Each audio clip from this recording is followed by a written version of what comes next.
পরিবর্তনযোগ্য যুগের আলোকে এই সংবিধান পরিবর্তন করতে হবে।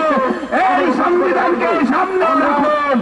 সংবিধান সামনে রেখে এই সংবিধানে যেগুলো গণতন্ত্র বিরোধী ধারা আছে, মানুষের মৌলিক অধিকারের বিরুদ্ধে যে ধারাগুলি আছে, শিক্ষা উন্নয়নের ব্যাহত সৃষ্টি করার যে ধারা আছে, এগুলিকে ওই বঙ্গোপসাগরে ছুঁড়ে ফেলুন।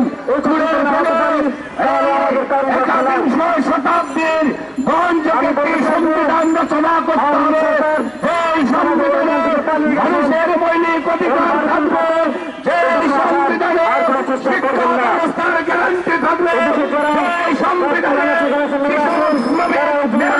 মানুষের বেঁচে থাকার গ্যারান্টি থাকবে।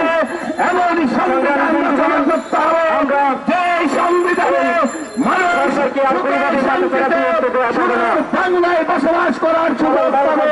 প্রিয় সাথী বন্ধুগণ, আজকে সংস্কারের কথা এসেছে।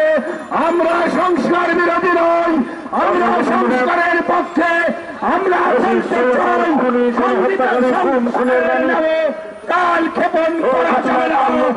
আজকে যে গভীর ষড়যন্ত্র রয়েছে, এই ষড়যন্ত্রকে আমরা চলতে দিতে পারি না।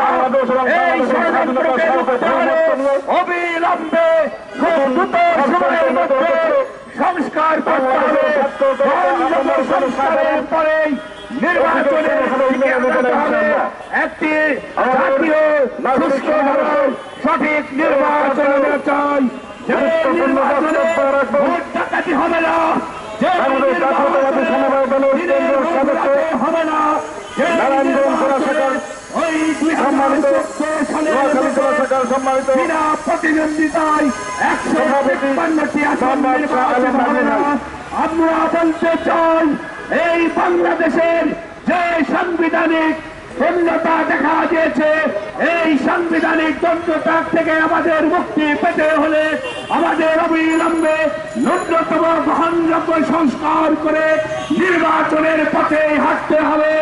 আমরা যদি কাল ক্ষেপণ করি, তাহলে কাফির আজম এই 25 বছর শেখ হাসিনা যেভাবে প্রশাসনকে অস্থির করছে, যেভাবে বিভিন্ন সময় এদেশে কখনো আনসার লীগ, কখনো বিভিন্ন লীগের নামে, রিক্সা শ্রমিকদের নামে যে আন্দোলন উস্কে দিচ্ছে, তারা প্রতিনিয়ত চেষ্টা করছে এদেশে একটি সামরিক সরকার গঠন।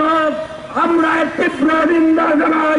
শেখ হাসিনা, তুমি যতই ষড়যন্ত্র করো না কেন, বাংলাদেশে সামরিক শাসন আসবে না। সামরিক শাসন আসতে চাইলে এদেশের কৃষক, শ্রমিক, মেহনতি মানুষ, ছাত্র জনতা রক্ত দিয়ে সেটি রুখে দাঁড়াবে। তুমি ইন্ডিয়া থেকে যতই ষড়যন্ত্র করো, আমি ইন্ডিয়ার সেই প্রধানমন্ত্রী নরেন্দ্র মোদীর উদ্দেশ্যে বলতে চাই, তাদের পাশে রয়েছে, তাদেরকে বলতে চাই, আপনারা আপনাদের রাষ্ট্রপতি, বাংলাদেশ একটি স্বাধীন রাষ্ট্র। বাংলাদেশ